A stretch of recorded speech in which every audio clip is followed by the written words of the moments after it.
Hi எல்லோருக்கும் வணக்கம். Bigg Boss season 9 Tamil. So இந்த வீடியோவில் அடங்கொய்யால என்னடா இவ்வளோ பெரிய டிஸ்கஷன் போயிட்டு இருக்கு அப்படிங்கிற மாதிரி இழுத்துக்கினே இருக்கானுங்க. அது மட்டும் இல்லாமல் ஹாட் ஸ்டார் ப்ரொமோ பார்த்தீங்கன்னா வந்துருச்சு. ஸோ அதை பற்றி நம்ம டிஸ்கஸ் பண்ண போகிறோம். ஸோ வீடியோக்குள்ளே போகிறதுக்கு முன்னாடி சேனல் புதுசாக இருந்தீங்கன்னா கண்டிப்பாக சப்ஸ்கிரைப் பண்ணிக்கோங்க. வீடியோ மறக்காமல் ஒரு லைக் பண்ணிக்கோங்க. இப்போ நம்ம வீடியோக்குள்ளே கண்டிப்பாக போகலாம். ஸோ இன்னைக்கு பார்த்தீங்க அப்படின்னா வேற லெவலில் காலையில் பிக் பாஸ் ஒரு கொளுத்தி போட்டு விட்டார். இந்த மாதிரி சீக்கிரம் வைப்பா, முடிவு பண்ணி சொல்லுங்கப்பா அப்படின்ற மாதிரி, யார் வீட்டுக்குள்ளே 24 மணி நேரம் இருக்க போறீங்க அப்படின்ற மாதிரி ஒரு தகவலை சொல்லிட்டாப்புல. உடனே எல்லாருமே பார்த்தீங்கன்னா மிச்சம் இருக்க ஒரு 3 பேர், அதாவது கமருதீன் விலகிட்டாப்புல, மிச்சம் இருக்க எல்லாரும் 3 பேரும் பார்த்தீங்கன்னா என்னென்ன சொல்லிக்கிறாங்க அப்படின்னா, எனக்கு இது முக்கியம், அவங்களுக்கு இது முக்கியம் அப்படின்ற மாதிரி மாற்றி மாற்றி இந்த வீட்டில் என்னமோ அவங்க ஃபேமிலி உள்ளே வரமா வேணாம் அப்படின்ற மாதிரி பிக் பாஸ் சொன்ன மாதிரியும், ஒரு ஃபேமிலி தான் வர முடியும் அந்த 4 பேரில், அவங்க மட்டும் 24 மணி நேரம் இருக்க முடியும்னு சொன்ன மாதிரியும் இவங்களுடைய டிஸ்கஷன் பார்த்தீங்கன்னா எல்லை மீறி கொண்டு போய் கொண்டிருக்கிறது அப்படிங்கிறது பார்க்க முடியுது.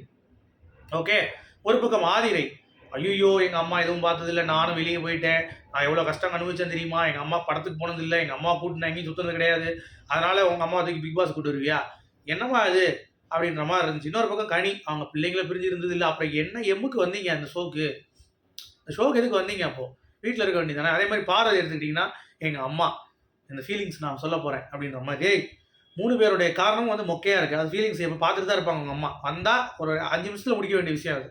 சரியா, யாருமே ஜஸ்டிஃபிகேஷன் நீங்கள் இல்லைங்க. சரியா, எல்லாருமே உன்னை விட்டுட்டு தான் நீங்கள் வந்திருக்கீங்க. ஸோ ஃபேமிலியில் யாருனாலும் சரி குலுக்கி போட்டு பாருங்கள் அப்படிங்கிற மாதிரி தான் நான் சொல்லுவேன். இதில் கம்பெனி நான் சேர்த்துட்டு பேப்பரில் குலுக்கி போடுவோம், அப்படியே முன்னே பிக் பாஸ் முன்னாடி சாட்சியாக போட்டு உள்ளே போடுவோம், அதில் ஒரு சீட் எடுப்போம், அவ்வளோதான், முடிஞ்சு போச்சு. அது உட்காந்துக்கிட்டு இவங்க உட்காந்து என் ஃபேமிலி எதுக்கு முக்கியம், என் ஃபேமிலி எதனால் முக்கியம், நான் எதுக்கு முக்க போகிறேன், நீ எதுக்கு முக்க போகிற அப்படின்ற மாதிரி மாற்றி மாற்றி பேசிகிட்டு இருக்கானுங்க அப்படிங்கிறது பார்க்க முடியுது. ஸோ இது நிஜமாகவே செம கடுப்பு தான் ஏற்படுத்துது மக்கள் இடத்துல அப்படிங்கிறது தான்.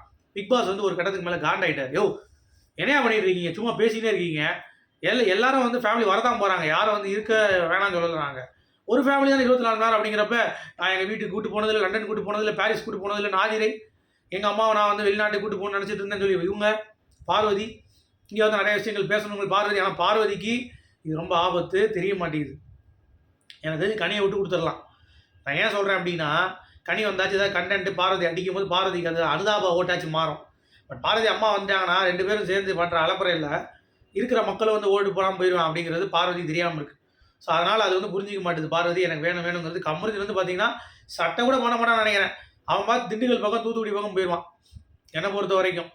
கமருதீன், எம்மா என்னை விட்டுருங்கம்மா, அவன் இப்போயே காலையிலே பேக் அடிச்சிட்டான், எம்மா என்னை விட்டுரு, நான் இப்போ பேசிக்கக்கூடிய ஆட்கள் எனக்கு இல்லை, நான் இப்போ பேச மாட்டேன், அப்படியே பேசினாலும் திண்டுக்கல் பக்கம் தூத்துக்குடி பக்கம் போயிடுவேன், அப்படினால உனக்காக நிற்கணும்னா எனக்கு இந்த வீட்டில் நிற்க மாட்டேன்ட்டான். அப்போ வெளியே நீ பாரதி கழட்டி விட தான் பிளான் பண்ணுறேன், இங்கே ஒரு கண்டென்ட் பண்ணி ஒரு தடவை வந்துட்டீங்க. ஆனால் பாரதி மனசு வச்சதுனால தான் கமருதீனும் உள்ளே வந்திருக்கேன், அரோராவும் உள்ளே வந்திருக்கா அப்படிங்கிறது எத்தனை பேர் நோட் பண்ணுறீங்க? எவ்வளோ கேடு கட்ட தனமாக இதை பண்ணிகிட்டு இருக்காங்க அப்படிங்கிறத பாருங்கள், எவ்வளோ மோசம் இது. அதை விட்டு இப்போ இப்படி பண்ணிக்கலாம் அப்படி பண்ணிக்கலாம் அப்படின்ற மாதிரி சொல்லும் பொழுது இதில் ஓட்டிங் போயிருங்க, இல்லாட்டி ஓட்டிங் போயிட்டு யார் அப்படிங்கிறத சொல்லிக்கலாம் அப்படிங்கிறது தான் பாயிண்ட். ஸோ இப்போ என்ன டிஸ்கஸ் பண்ணுறாங்க பார்ப்போம். எல்லாருக்கும் கேட்டுட்டு எது நல்லா இருக்குன்னு சொல்லி பார்ப்போம் சொல்லி முடிவு பண்ணுறாங்க. அது எல்லாரும் சொன்னால் அப்புறம் கணி தான் போடுவாங்க ஓட்டு. ஏதாச்சும் இவங்க 4 பேருக்குள்ளே தான் ஜெயிச்சிருக்காங்க, 4 பேருக்குள்ளே தான் ஓட்டு போடணும். அப்புறம் பார்வதி 4 பேருக்குள்ளே ஓட்டு போட்டால் பார்வதி, எல்லாரும் சேர்ந்து போட்டால் பார்த்தீங்கன்னா நம்ம கனி. ஓகே,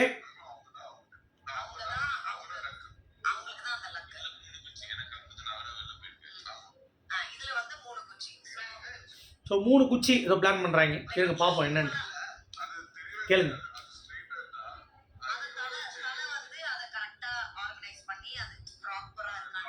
ஓகே ஓகே, சூப்பராக ஒன்று பண்ணுறாங்க. அது என்ன அப்படிங்கிறத நம்ம பார்த்துட்டு முடிவு பண்ணுவோம். எனக்கு தெரிஞ்சு இது இவ்வளோ தூரம் போக வேண்டிய டிஸ்கஷனே கண்டிப்பாக கிடையாது. அதை நீங்கள் புரிந்து கொள்ளுங்கள். இது தேவையே கிடையாது. குச்சி வச்சு அடுக்கி யார் யார் வைப்பீங்க அப்படின்னு பார்த்துட்டு இது பண்ணணும்னா என்னடா அது காமெடியாக இருக்குது. என்ன காமெடியாக இருக்குது, லூஸ் மாதிரி பண்ணிகிட்டு இருக்காங்க அப்படிங்கிறது தான். இருங்க வரேன், அது என்னென்னு கேட்போம். ஒரே நிமிஷம் கேட்டுட்டு நான் சொல்லிவிட்டு அதுக்கடுத்து அன்சீன் ப்ராப்ளம் போயிடுவேன்.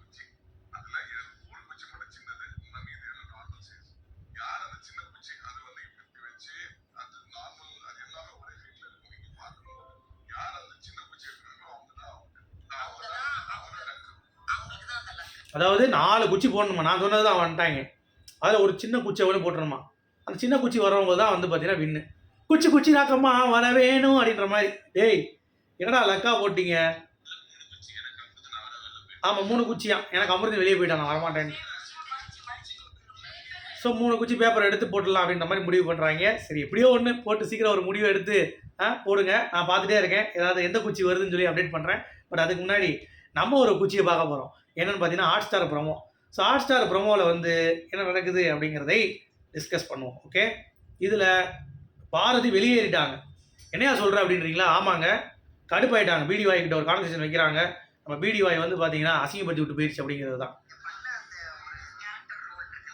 நீங்கள் பண்ண அந்த கேரக்டர் ரோல் இருக்குல்ல, அந்த அதெல்லாம் நம்ம ஐயோ கண்ணில் அப்படியே நிற்கிது. ஏமா இருமா பேச வரேன், அதுக்குள்ளேயே நீ சொல்கிறது கேரக்டர் ரோல் இருக்குல்ல, என்ன சொல்லுவேன் என்ன தீவி பேசா வர்றி, ஒரு கான்வர்சேஷனுக்குள்ள நீ வரமாட்டுற, உன்னோட அக்யூசேஷனை கிளியர் பண்ணுறது மட்டும்தான் இருக்க. ஓகே ஏங்க சொல்ல விடுங்க, ஏங்க கிளியர் பண்ணுறது தான் நான் வரேன். ஐயோ எஞ்சிட்டான் உன்னை. என்னடி உட்காந்து பேசு. நீங்கள் ஒரு விதமாக பேசுகிறீங்க, நான் ஒரு விதமாக பேசுகிறீங்க. நீ பாயிண்ட்டை பேசுவேன், அட்ரஸ் பண்ணுவேன், வேறு என்ன விதமாக நீ பேசுகிற? அம்மா சாப்பிட்டுட்டு வரேம்மா, இருமா முடியலம்மா, நீ பேசக்கூட மாட்டேற, உட்காந்து எதிரிக்கிற போ தூர் வாடுற என்ன வெளியே போயிட்டா. ஓடி திண்டுக்கல் பக்கம் தூத்துக்குடி பக்கம், நான் ஏரியா பக்கம் வாண்டான் போய். நீங்கள் ஆன்சர் பண்ணும்போது நீங்கள் படி பாயிண்ட்டை பேசிட்டீங்க, அட்ரஸ் பண்ணாமல் நீங்கள் படி போகிறீங்க, காது கொடுத்து கேட்க மாட்டீங்க. ஏன்னா எனக்கு புரியலையே. கொஞ்சம் முகரையும் பாரு, கடுப்பாயிடு பார்வதி. ஐயோ சை, இவகிட்ட போய் இப்படி ஒரு பிரச்சனை பண்ண வச்சிட்டாங்களே அப்படின்ற மாதிரி வந்து பார்த்தீங்கன்னா ஃபீல் பண்ணிட்டாங்கிறது பார்க்க முடியும். ஓகே, ஸோ ஒரே அழுகாச்சி ஆயிடுச்சு. இப்போ அப்படிதான். இப்போ பாருங்க அடுத்து.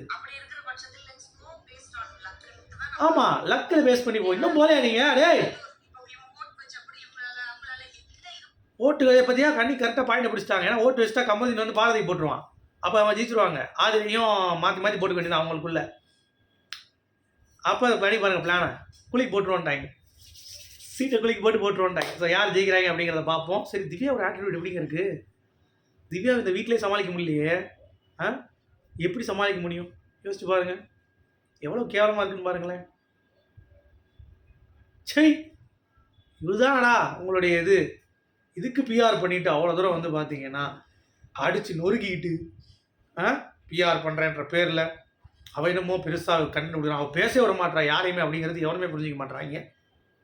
ஸோ அந்த ஒரு ஆங்கிளில் என்ன நடக்குது அப்படிங்கிறதை நம்ம வந்து அடுத்த வீடியோவில் நான் பொறுத்திருந்து உங்களுக்கு அப்டேட் பண்ணுறேன்.